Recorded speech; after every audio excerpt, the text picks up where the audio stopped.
and then moves into a new topic for all of you, I would assume, a new topic, which is called molar mass. To accompany this video, there will also be a video talk through of the worksheet to accompany it. So let's begin with the notes. You will find these posted in the Google Classroom. So the first part of this will be relatively short and take you through some of the basics of classifying chemical reactions, which is something you would have studied in grade 10, but here we are again at the beginning of grade 11. So there are five different types of chemical reactions. Now, these five different types are generally pretty useful for identifying the types of reactions, but in reality, there are many, many more and a number of exceptions to the rules. However, you are responsible for these five types and a couple of subtypes of the double displacement reaction. So first and foremost, let's start with A, decomposition reactions. A decomposition reaction is a reaction in which a single compound, keyword there being single, a single compound decomposes or breaks up into two or more other substances. So using some generic letters, A and B, not a real chemical, A and B would break up into A plus B. All right, where we would see this with an actual compound would be something like calcium carbonate, which when heated up, many substances will decompose when heated up. Calcium carbonate breaks up into calcium oxide and CO2 gas. The opposite of a decomposition is a synthesis. So a synthesis, and I apologize here, the notes use a different word as well. Synthesis means the same as combination. Synthesis is more common. Combination is a word that is sometimes used. A combination reaction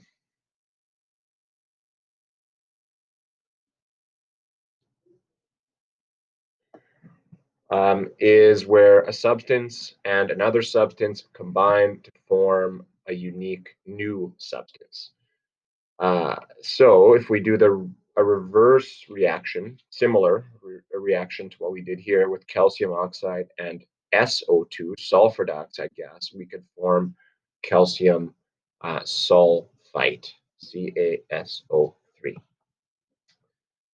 All right. Moving on to C, something called a single displacement reaction. A single displacement reaction is a reaction in which an element reacts with a compound and replaces another element in the compound. So a giveaway often of a single displacement is an elemental metal. You'll see this show up in some reactions, and then that should kind of ring a bell like, hey, this could be a single displacement reaction. The elemental metal plus some other thing, they switch. So A and BC switch spots form B plus AC. So we can see here in our actual reaction, copper and silver switch spots to form copper nitrate and then freeing those two silver atoms. The other important thing to recognize or realize when you are doing reactions such as this is that your product needs to be a real thing. So silver nitrate is going to break up into the silver, just silver atom, and nitrate ion. Well, the nitrate ion, because there are two of the silver nitrate, it's going to free up two nitrate ions. And then we know that copper can form a number of different types of substances, but knowing that the nitrate ion is a -1 and there are two of them, and then we know that we need two silver ions we have 2 silver ions as well to form 2 silvers over here. The only way that this will work out from a balancing perspective is to make copper 2 nitrate. So this would be copper 2 nitrate. Similar to a single displacement is a double displacement. Double displacement reactions often occur, or you always see them where they occur where we have this happens with ions in solution, in aqueous solution. So aqueous meaning dissolved in water. And then AB plus CD, and we have some sort of switch here. And then the metals have switched spots. A and C have switched spots and formed AD and CB. So A and C are the cations, they're the positives or the metals. B and D are the anions, they are the negatives or the non-metals. Non-metal, metal. For a double, again, here's the word replacement, but that should be displacement. They're known by that as well, but not as common. So this should say displacement. My apologies.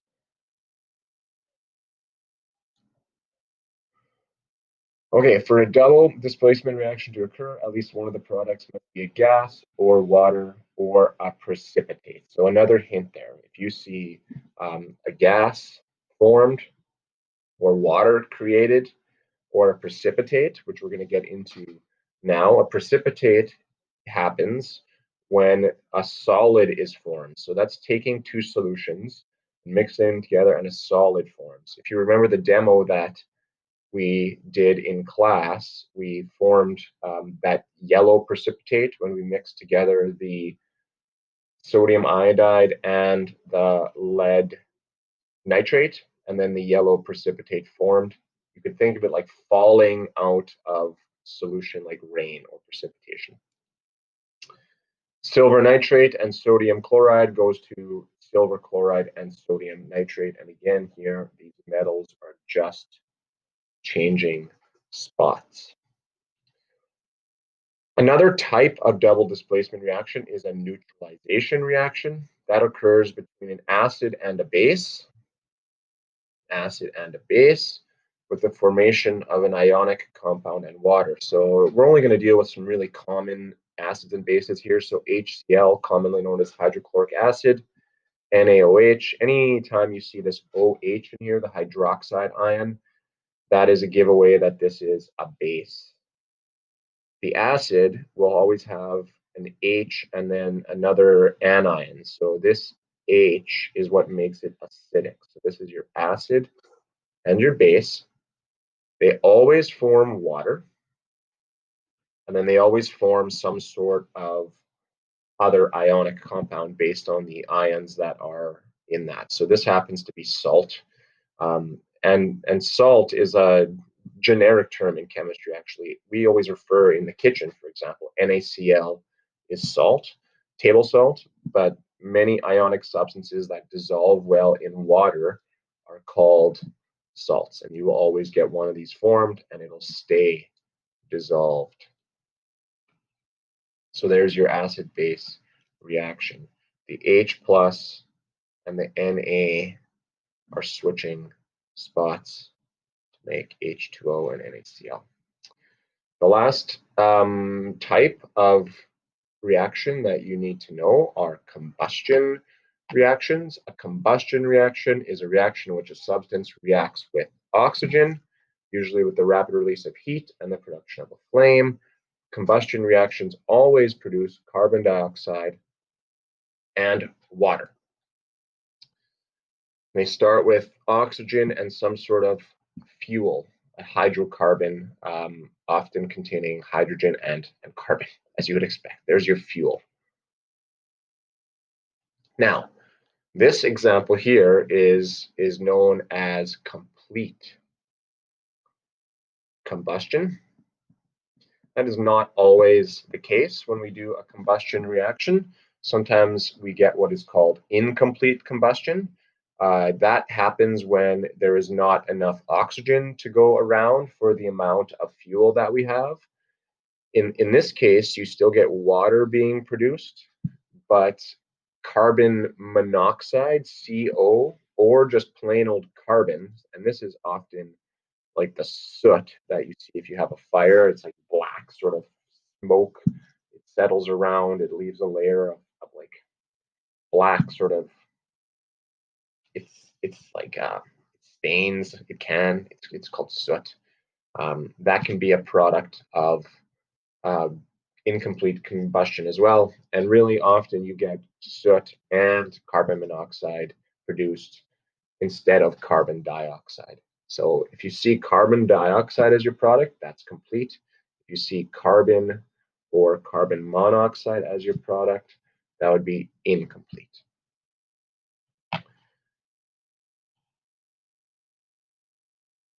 All right, I'm going to just pause this video for a second and move over back to the worksheet.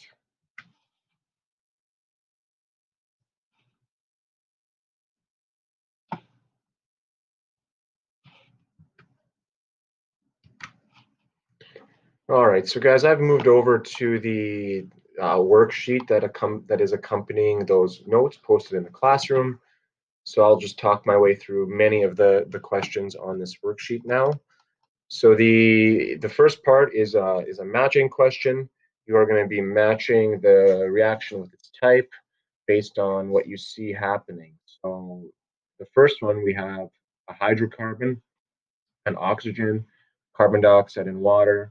So that is, of course, a combustion reaction. On the second one, and I should be more thorough here, you guys. This is going to be all aqueous. This entire question will be aqueous, and so will this one, and that'll help with making that judgment call. So if it's aqueous, we have ionic substance, they're switching, that will be a double displacement. Here we have aluminum oxide breaking down into aluminum and oxygen. So that is a classic example of a decomposition.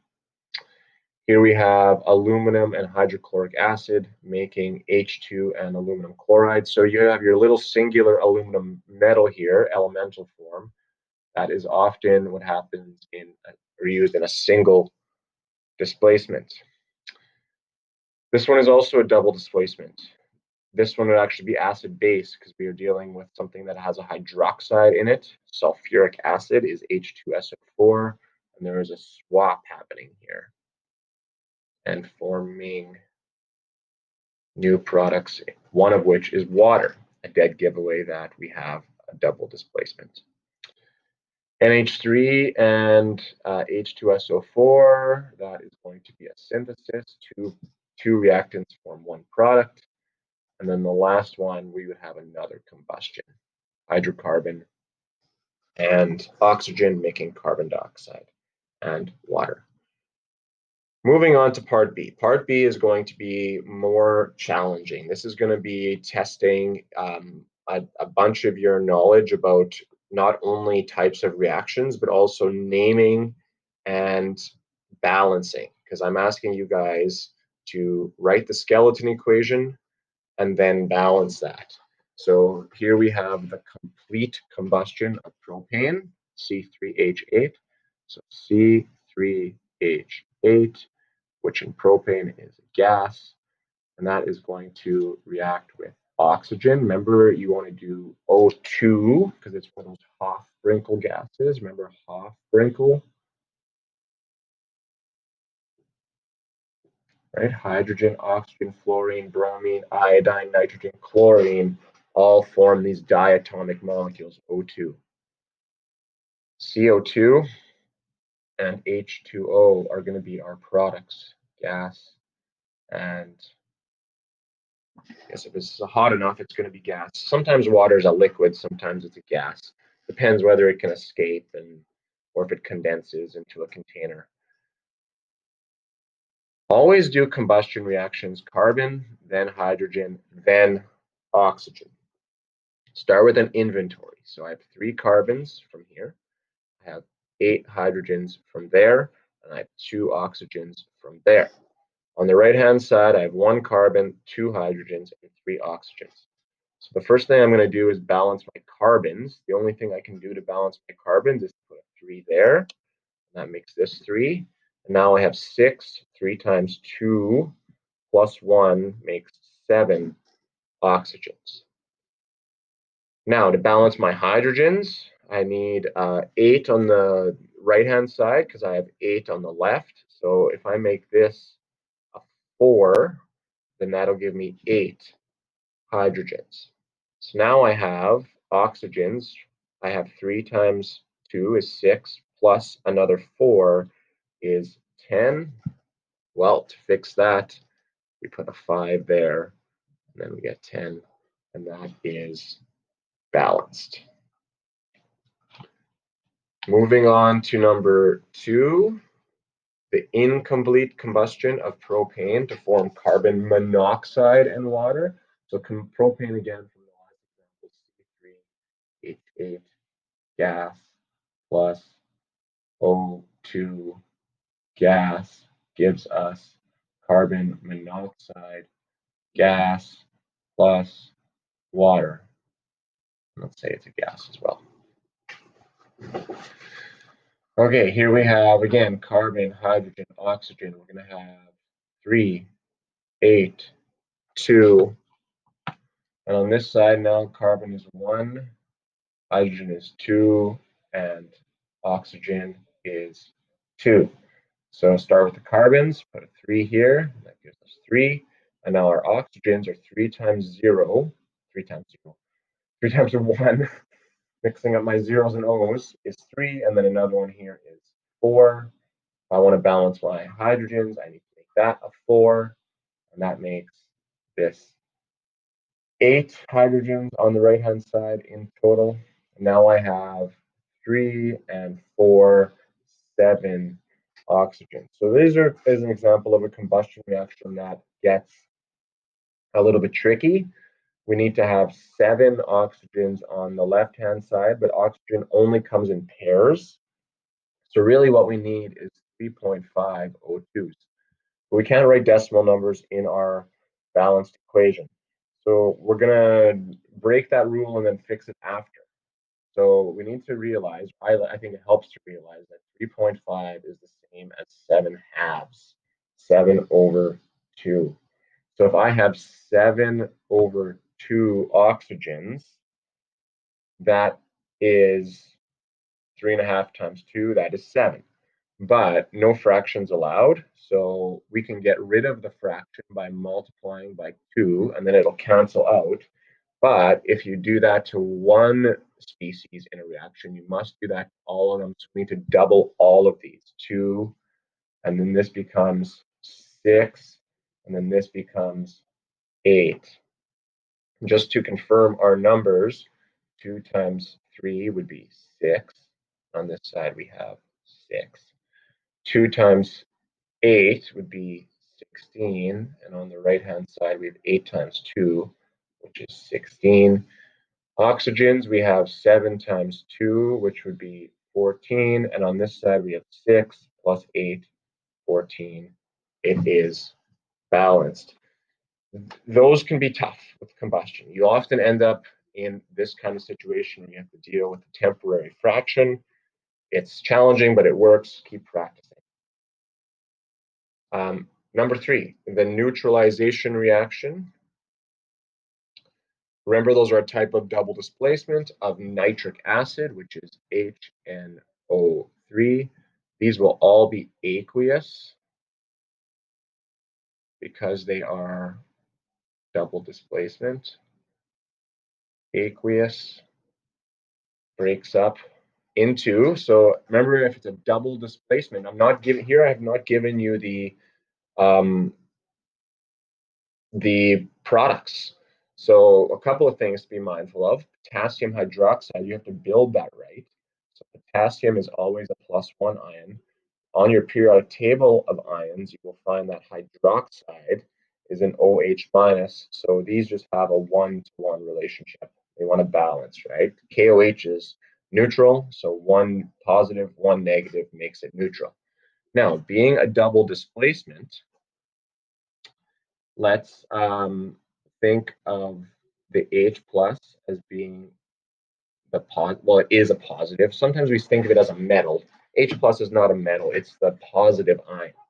So the positive ion and the positive ion switch places to give us K and O3, which will stay dissolved in water. And then this will make H2O, which is coming off as like HOH, right? If you kind of think about how that's swapping around HOH, H2O, which will be liquid, H2O. You won't notice it there. Is this balanced? It looks like it is. So we have 1, 2 hydrogens, 2 hydrogens, 1 potassium, 1 potassium, 1 nitrate, 4 oxygens, and 4 oxygens. It's balanced already. Nice and easy. Number 4, the reaction of copper 2 oxide with hydrogen gas to form copper metal and water. Copper 2 oxide, so the 2 here refers to the charge, so that's going to be a plus 2 copper, so it's going to be copper 2 plus ion. Oxygen is always the 2 minus ion, so these substances will get together and just form copper oxide. That's going to be a solid.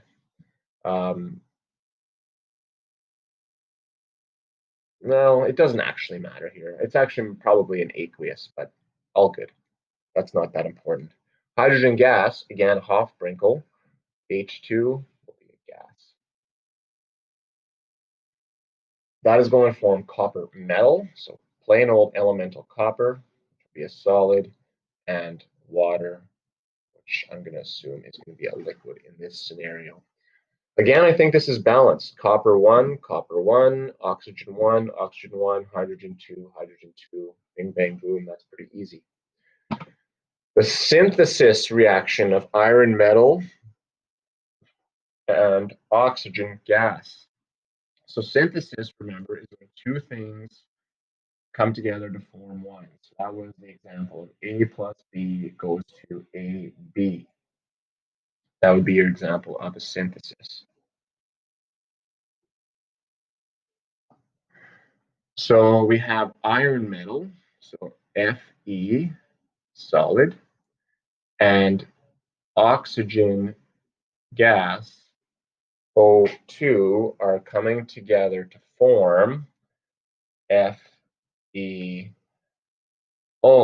Now, this is a little bit ambiguous, and there would be two answers that are possible here. Because we're not told specifically what the products are, iron can form, if you look at your chart, iron is a transition metal, and it can form two different ions. So it could be iron 2, it could be iron 3.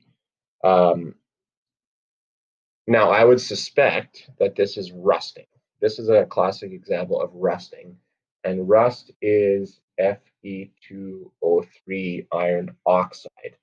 But if you just said FeO, you could also do this question correctly. So two ways to go about it, but I'm going to go with what I think the answer would be here, which would be rust. Iron oxide, Fe2O3 is commonly rust. So now we're not balanced. So we have an Fe and an O. We have 1, we have 2, we have 2, we have 3. So anytime that you have just a singular atom as one of your reactants, do it last, because you can put any number in here, any whole number, whereas with oxygen, it has to be pairs. So that makes it harder. So balance the oxygen first. Here you're going to have this 2 and 3 relationship, which is going to force you to put a 2 here and then a 3 here, so that there is 6 whoops, on the wrong element there. There are 6 oxygens on either side. Now, what that has done is made this number 4. So then we know, and then this one would be 3. So No, not 3. What am I doing? So then this has to be 4. And now that is balanced. I'm going to skip over number 6 because I feel like I've done a lot of combustion reactions. Please let me know if you want a further explanation of 6. I will give that to you if you want it. Number 7, the reaction of aluminum bromide and magnesium hydroxide. So again, we would say that these are both aqueous. Aluminum bromide and magnesium hydroxide, both aqueous. This is going to be a double displacement. So the aluminum and the magnesium are going to switch spots and form AlOH. And I'm intentionally not finishing this just to, we're going to talk about that in a second. And then MgBr. So one of the mistakes that is most common on a problem like this is students rush and they don't make real substances on the right-hand side. So this is not aluminum hydroxide and this is not magnesium bromide. Aluminum hydroxide, because aluminum is always a 3+ ion and hydroxide is an OH- ion, we are going to need 3 aluminum, 3 hydroxides to form the right compound. Magnesium bromide is also not correct yet. Magnesium is a 2+, bromine is a -1, so you're going to need 2 bromines to balance out the magnesium.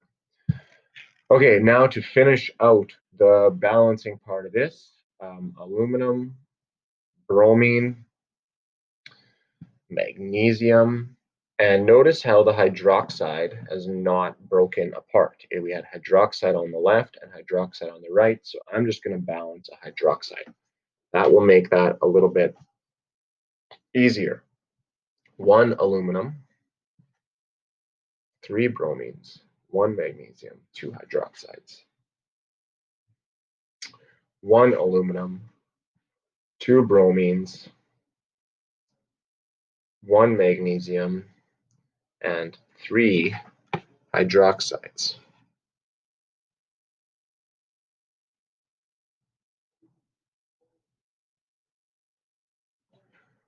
Okay, so let's decide where we want to start. So everything, the bromines or the hydroxides are out of balance.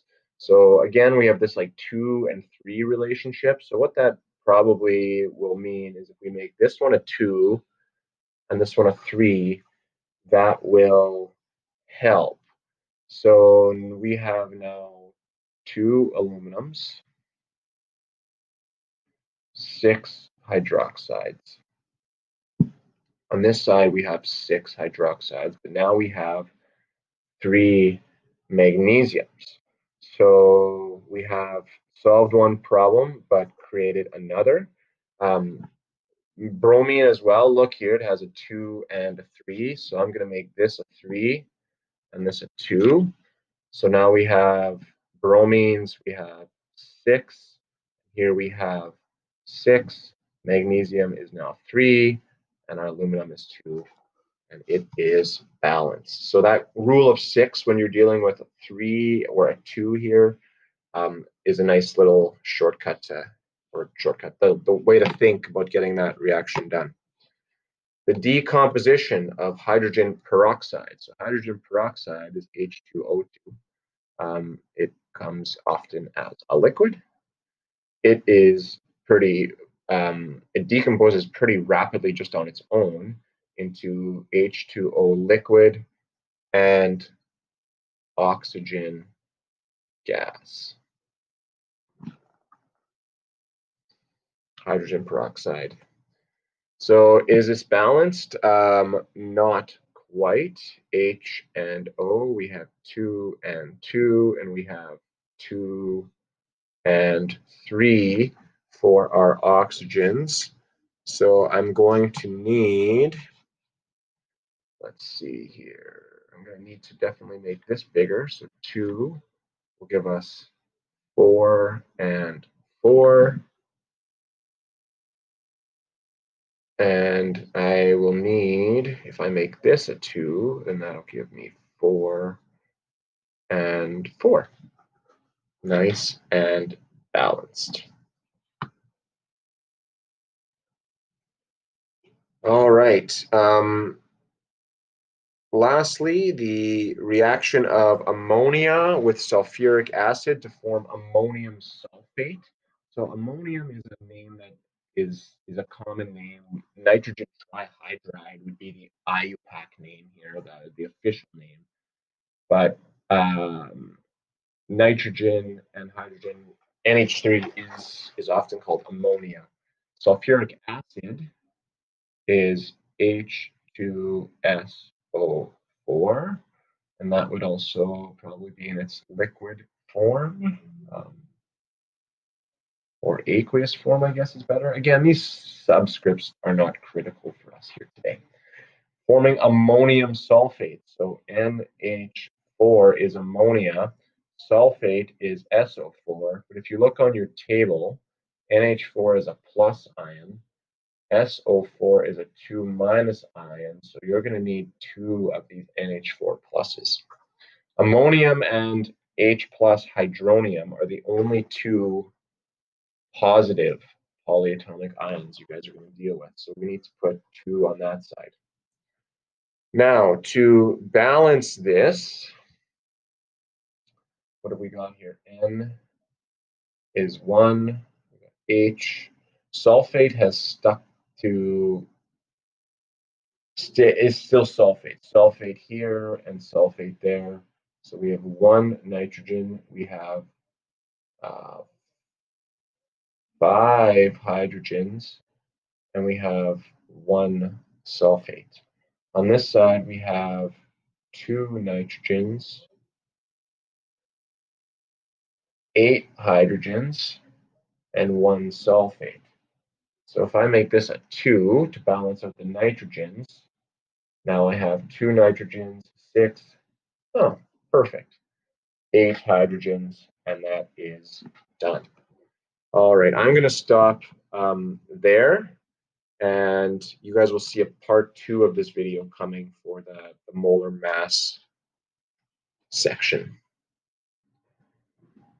Hello, everybody. Welcome back to the second part of the video talk through the notes and the worksheet practice questions for PQ3. This is going to be a bit of a change of gears now. After we went through the material on reaction types, there's a short little section here to get us into our next unit.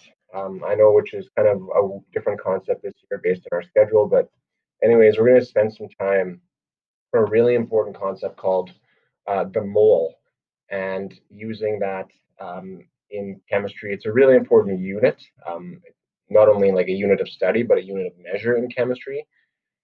And to make that a little bit easier, we need to be comfortable with calculating what is called the molar mass of not only compound, or not only atoms or elements, but of entire compounds. And you guys are familiar with some of this. It's just a change of terminology. So molar mass is related to the what you would call the atomic mass before on the periodic table. So lithium has an atomic mass of 6.941. Magnesium has an atomic mass of 24.304. The atomic mass actually has a fairly obscure definition. Please know this definition. The atomic mass, or AMU, is exactly 1/12 of the mass of one carbon-12 atom. So we talked a little bit about isotopes earlier, so you should remember that there are three common forms of carbon. There's carbon-12, carbon-13, and carbon-14. Carbon-12 is something like 99% of all carbon. So this would be carbon that has 6 protons and 6 neutrons. Carbon-13 has 6 protons. All carbon has 6 protons and 7 neutrons. And carbon-14 has 6 protons and 8 neutrons. So most is carbon-12. There are two fairly rare isotopes of carbon. When we go back to our definition, the one atomic mass unit is 1/12 the mass of carbon-12. So that makes the mass of one carbon-12 atom exactly 12 atomic mass units. It's an incredibly small number. In kilograms, an atomic mass unit is 1.66 times 10 to the negative 27 kilograms, which is about the mass of a hydrogen atom. Remember, if you're writing something in scientific notation, you are adding in a whole bunch of zeros here. So this would be, we would need 25 zeros.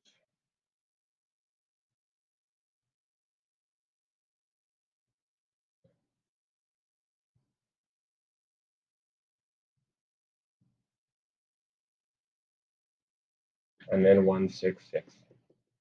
That's small. All right, so it's a really, really small number of kilograms, hence why there's a better unit called the atomic mass unit for bringing this into everyday terms, so we don't have to use something ridiculous like this up here. Okay, there's more history on that. I have a link if you want to look more at that. You're going to just be expected to know this definition here, and that's it. Okay, so if we have just plain old elements, getting the atomic mass is simple, or the molar mass. So molar mass is the same as what we had called the atomic mass. We're going to get into why that definition is switching and how that's useful. That's going to be for another time. So if we have a compound, though, something, let's say, like magnesium chloride, how do you calculate the mass of that? As an analogy, here's a two-headed turtle. The turtle has a formula of H2B, two heads, one body, two heads, one body. So for the start of how you're going to do this, I think a handy little chart will help. Eventually, you won't need it anymore. But if we have two heads and the mass of each head is 5, that makes the total mass of the head 10. We have one body. The mass of the body is 50. Again, units don't matter here, but it's 50 something. Together, that makes our turtle have a mass of 60. Okay, doing this for compounds is the same process. So if we have something like sodium sulfide, calculate the molar mass of sodium sulfide. It's Na2S. Two sodiums, they have a mass of 22.99, total mass of 45.98. Sulfur has a mass of 32.06. Add up your total mass column, and you are done. I'm just going to pause this video for a moment. Switch over.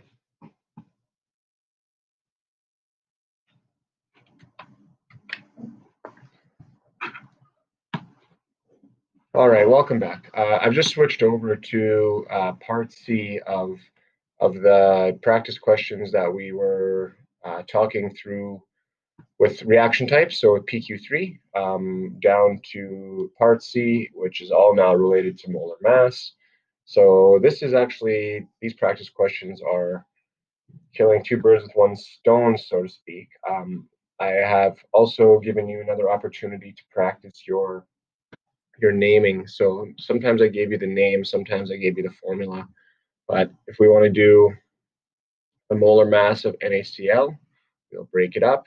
From the formula, we can see that there's one atom of Na, one atom of Cl, Going to your periodic table, you can see that Na is 22.99. And to be honest, guys, if you round this to 23, that's going to make no difference. So feel free. Chlorine, 35.45.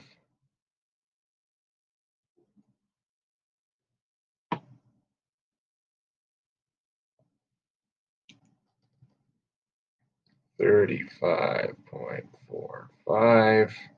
Just going to zoom in a little bit here.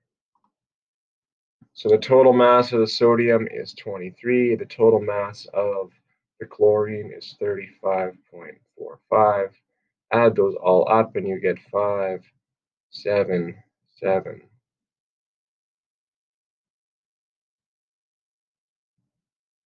That's not right.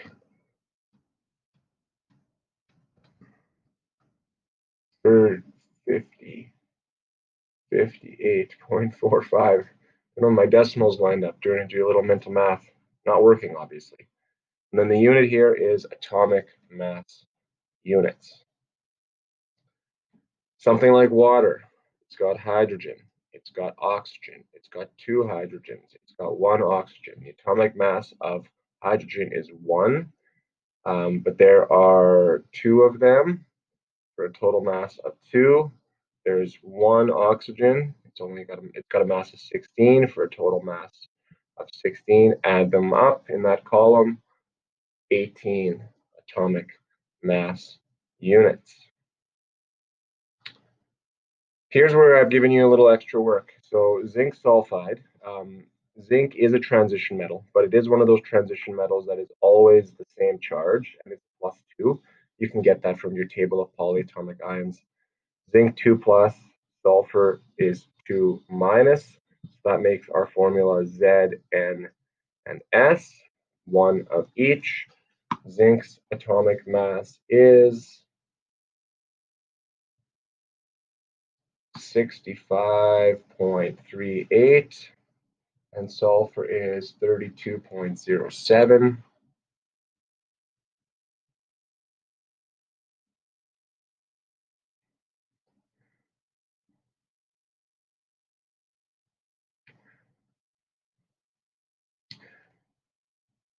I guess I probably should have wrote that over here, but it's 1 of each, so I didn't feel like writing it again. For 97.45 atomic mass units. I'm not going to do all of these with you because they all kind of turn into the same thing. So I have posted the answer key, and you can check your work. Let me know if you have any questions. That will be the end of this video. Thanks, everyone. Goodbye.